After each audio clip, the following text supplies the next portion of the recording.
Shalom aleihim, Bisem Yesua Hamasiah, salam sejahtera di dalam nama Tuhan Yesus Kristus. Saya Pendeta Henry Tandianta MPS mau menanggapi dan menyampaikan penjelasan tentang kronologi munculnya Roh Kudus dan Bapa. Ya, saya dapat pertanyaan, Pak HTD, kalau eksistensi Allah itu adalah firman dan Allah, ya, lalu bagaimana munculnya Roh Kudus dan Bapa? Ya gitu ya. Ya, ini pertanyaan para penyembah Bapa ya. Sekarang ini masih ada loh, kelompok penyembah Bapa itu masih ada loh. Ya. Saya sering menyebutnya kelompok buta huruf. Kelompok buta huruf, iya dong. Nggak bisa baca Alkitab itu. Eksistensi Allah, Yohanes 1 ayat 1. Jadi kalau kita semua pengen tahu eksistensi keberadaan Allah itu yang dibaca Yohanes 1 ayat 1. Pada mulanya adalah firman, firman bersama-sama dengan Allah, firman itu adalah Allah. Ya, Allah itu roh ya. Jadi firman maupun Allah itu ya satu roh, roh yang sama satu roh. Kalau kita manusia itu satu oknum satu roh. Tapi kalau Allah itu rohnya roh satu, satu roh. Firman dan Allah. Nggak ada Bapa kan? Nggak ada.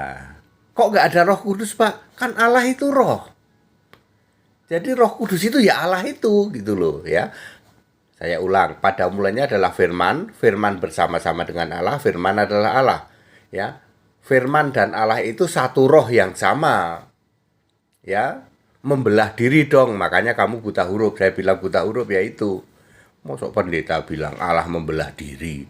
Ada dua, yang satu jadi firman, yang satu jadi Allah. Ya, Allah itu satu roh yang sama. Di dalam 1 Korintus 12 ayat 4 dan 13. Lalu Roh Kudus itu roh Allah. Ya. Jadi firman itu adalah roh Allah, Allah adalah roh Allah. Paham belum? Ya. Ya, firman adalah roh Allah, Allah adalah roh Allah. Makanya Kejadian 1 ayat 1, pada mulanya Allah menciptakan langit dan bumi, dan roh Allah itu roh Allah. Roh Allah itu ya Allah itu. Clear? Jadi ada firman, firman itu disebut Tuhan. Kalau Allah itu yang duduk di tahta surga. Clear toh? Ya. Lalu roh Allah melayang-layang ya, karena Allah itu roh. Makanya kenapa Anda tidak paham melulu, karena Anda berpikir Allah itu pribadi. Buta huruf itu, pendeta buta huruf, Romo buta huruf yang mengatakan Allah itu pribadi, tidak pernah ada. Ya, Allah itu roh. Ya, karena Allah itu roh ya, maka Kejadian 1 ayat 2, roh Allah melayang-layang. Kalau Allah itu zat atau pribadi, maka pribadi Allah melayang-layang. Iya. Ya, oke. Jadi pada mulanya ada firman dan Allah. Nggak ada Bapa, nggak ada. Di surga itu nggak ada Bapa. Ya, karena Allah adalah roh, maka pada mulanya adalah ada roh firman, ada roh Allah. Udah, simple toh. Roh firman itu artinya roh Tuhan. Makanya nanti di dalam Lukas 1 ayat 18 ya, roh Tuhan ada padaku. Nah, begitu kan ya. Roh Allah melayang-layang. Jadi roh Allah, roh Tuhan, roh Kudus sama. Clear sampai sini dulu? Roh Allah, roh Tuhan, roh Kudus sama. Makanya di dalam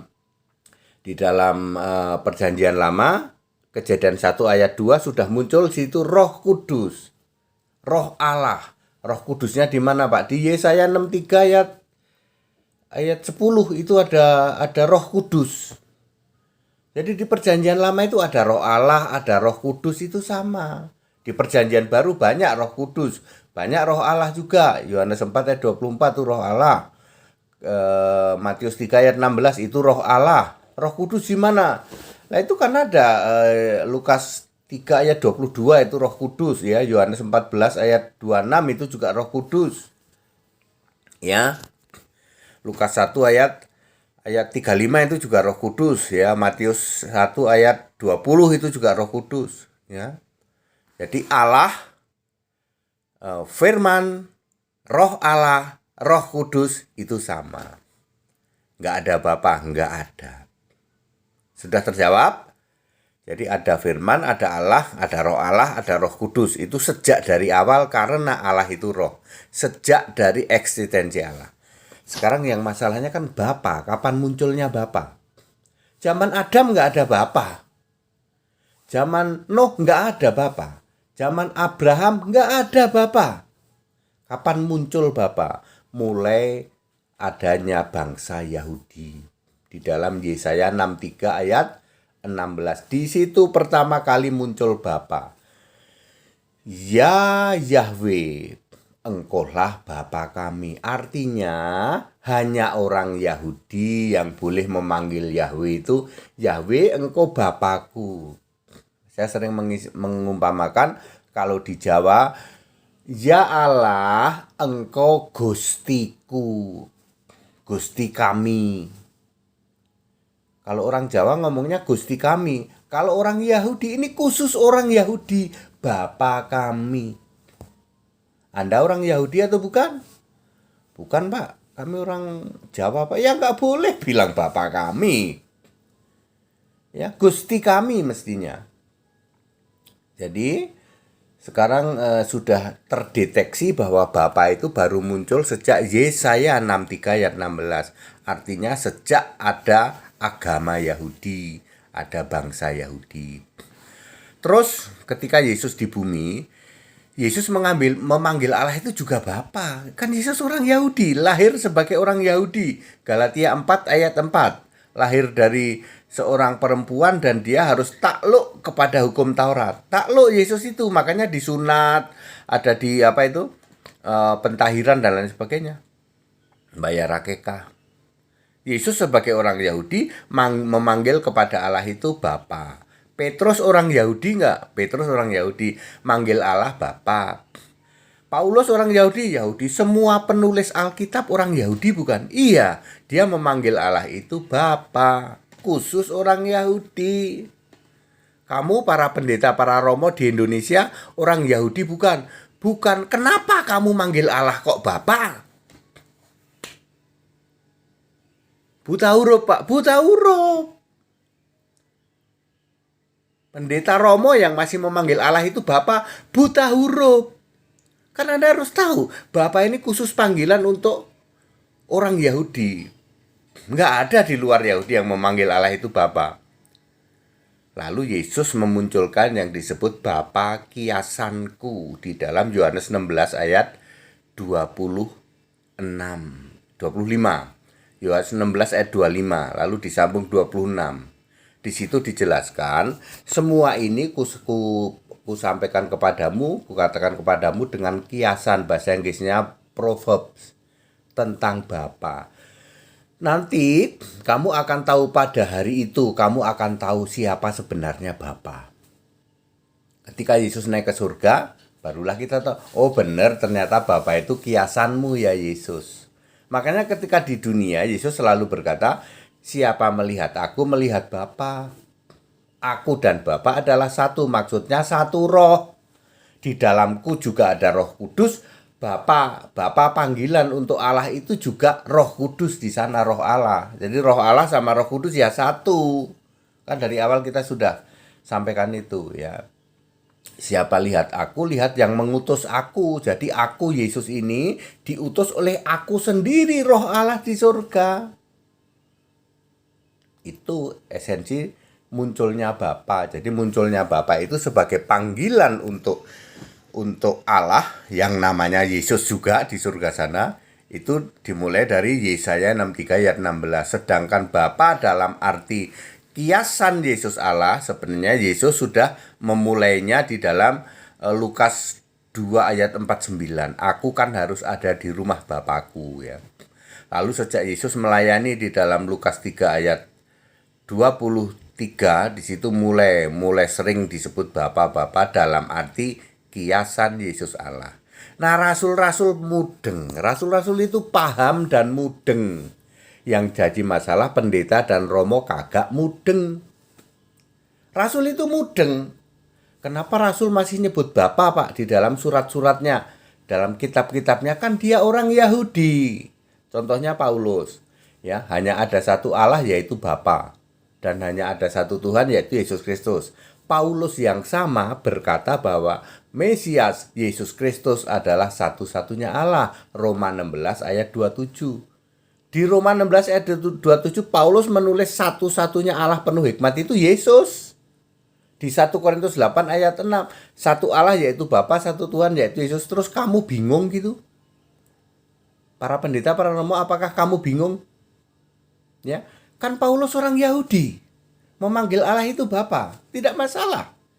Ya, dulu sebagai orang Yahudi memanggil Allah itu Bapa untuk Yahweh. Setelah dia jadi orang Kristen memanggil Allah itu Bapa untuk Yesus. Makanya Paulus menulis di dalam Roma 16 ayat 27, Yesus Kristus satu-satunya Allah penuh hikmat. Ngerti? Paulus yang sama juga menulis Mesias adalah Allah di dalam Roma 9 ayat 5. Yohanes misalnya, Yohanes menulis Yohanes 17 ayat 3, ya Allah atau engkaulah, ya inilah hidup yang kekal itu, yaitu mengenal engkaulah satu-satunya Allah yang benar. Lalu Anda pikir engkaulah itu Bapa, padahal bukan maksudnya ya. Tetapi Yohanes yang sama menulis 1 Yohanes 5 ayat 20, Yesus Kristus Allah yang benar dan hidup yang kekal. Kan sama narasi 1 Yohanes 5 ayat 20 dengan Yohanes 17 ayat 3 kan sama. Inilah mengenal engkau satu-satunya Allah, inilah hidup yang kekal. 1 Yohanes 5 ayat 20 juga Yesus Kristus Allah yang benar dan hidup yang kekal. Kan sama, yang nulis Yohanes yang sama. Yang membuat itu blunder adalah pikiranmu para pendeta dan romo. Kagak paham, buta huruf. Clear ya? Ribuan tahun hanya masalah Roh Kudus, kapan munculnya, lalu Bapa kapan munculnya. Sampai hari itu masih ada yang nanya loh, apakah Yesus itu Roh Kudus? Lah iya, dari dulu Allah itu Roh Kudus kok. Allah itu Roh Allah kok. Allah itu Roh, itu dari dulu. Ya, clear? Bapak Saudara? Ya, berapa ratus ribu romo dan pendeta di Indonesia buta huruf, nggak bisa baca. Ya, padahal very clear. Jadi saya tegaskan kronologi munculnya Roh Kudus dan Bapa. Roh Kudus sejak awal sebelum segala abad, ya. Sejak yang awal yang akhir Allah itu ya Roh Kudus itu, Allah itu ya Roh Allah itu, Allah itu ya Firman itu, Allah itu ya Allah itu. Makanya eksistensi Allah itu pada mulanya adalah Firman, Firman bersama-sama dengan Allah dan Firman adalah Allah. Allah itu roh, maka Firman juga roh, Allah itu juga roh, dan Firman dan Allah adalah satu roh, roh yang sama. Roh Kudus boleh disebut Roh Kudus, disebut Roh Allah, memang itu Roh Allah. Tetapi di dalam eksistensi Allah, keberadaan Allah tidak pernah ada Bapa. Kalau hari ini di surga ada Bapa, malah aneh. Ya. Saya ulang, sekarang ini kembali lagi ya, Firman dan Allah. Wahyu 19 ayat 13. Yesus mati disalib, naik ke surga, kembali ke surga sebagai Firman Allah. Ya, Wahyu 19 ayat 13. Ya, balik lagi, dulu kan Firman dan Allah, Firman bersama-sama dengan Allah. Sejak tahun 65 Masehi atau tahun 65 lah ya, 65. Yesus sudah kembali duduk di tata surga, maka muncul anak domba toh. Wahyu 5 ayat 6 dan 7. Anak domba, loh kok muncul anak domba? Ya dialah Firman itu. Dari dulu kan Firman dan Allah. Makanya Wahyu 19 ayat 13 dan namanya Firman Allah. Jadi sekarang balik lagi, di surga itu ada Firman, ada Allah. Firman-nya itu sebagai anak domba. Nama anak domba adalah firman. Makanya di dalam Wahyu 22 ayat 3 ada tahta Allah, ada tahta anak domba. Lalu ayat 4, Wahyu 22 ayat 4, dan hamba-hambanya beribadah kepadanya, melihat wajahnya, dan ada meterai di dahinya namanya. Namanya itu siapa? Firman. Anak domba itu. Jadi dulu ya, sebelum Yesus datang ke dunia kan, di surga itu ada firman, ada Allah. Setelah Yesus balik ke surga, balik lagi ada firman, ada Allah. Wahyu 19 ayat 13. Dulu nggak ada Bapa, sekarang pun nggak ada Bapa. Anda cari di surga nggak ada Bapa. Memang dari dulu nggak ada kok. Bapa itu kan baru muncul Yesaya 63 ayat 16. Lalu ketika Yesus datang ke bumi, itu pun khusus panggilan orang Yahudi. Ya, kiasan Yesus Allah. Rasul masih nyebut-nyebut Bapak, kan Rasul orang Yahudi. Lah kamu pendeta sama Romo orang Yahudi bukan? Bukan. Kok kamu nyebut-nyebut Allah itu Bapak? Makanya disebut jemaah iblis toh. Wahyu 2 ayat 9, Wahyu 3 ayat 9. Para Romo, para pendeta, ya. Kalau kamu nyebut-nyebut Allah itu Bapamu, gitu. Padahal Bapak itu khusus untuk orang Yahudi. Lah kamu orang Yahudi bukan? Bukan, ya iblis, ya. Jemaah iblis namanya. Itu Wahyu 2 ayat 9, Wahyu 3 ayat 9. Iblis bapamu, Wahyu 8 ayat 44. Dari dulu nggak ada kok Bapak itu. Lalu Anda pikir Bapak ada di surga gitu? Sejak kapan ada Bapak di surga? Kagak ada. Yang di surga itu ada Allah. Ada firman, ada Allah. Firman dan Allah itu namanya Yesus. Dari dulu Yesus. Sekarang pun sudah balik di surga. Yesus juga. Nggak pernah ada Bapaknya, nggak pernah ada Bapak itu. Clear? Ya. Pada mulanya adalah firman, firman bersama-sama dengan Allah, dan firman itu adalah Allah. Dari dulu pun tidak pernah ada Bapa di surga. Kalau sekarang ada Bapa di surga malah aneh. Ya. Para pendeta, para romo mengajarkan sekarang ada Bapa di surga. Buta huruf kamu para pendeta, para romo. Nggak bisa baca Alkitab. Jelas-jelas gitu kok, Bapa itu baru muncul sejak Yesaya 63 ayat 16 baru muncul ketika Yesus datang ke dunia. Dia memakai kiasan, ya. Bapa adalah kiasanku. Jadi Bapa itu ada Bapa kiasan, ada Bapa panggilan. Khusus orang Yahudi. Anda yang tidak Yahudi ya nggak boleh, Anda dosa loh. Manggil Allah itu Bapa, Anda kan bukan orang Yahudi. Yesus bilang kamu jemaah iblis loh. Jangan marah kamu disebut jemaah iblis. Ini Yesus sendiri loh yang berkata loh di dalam Wahyu 2 ayat 9, Wahyu 3 ayat 9. Clear? Ya, that it. Segala hormat kemuliaan untuk Yesus Kristus, satu-satunya Allah yang benar. Haleluya, amin.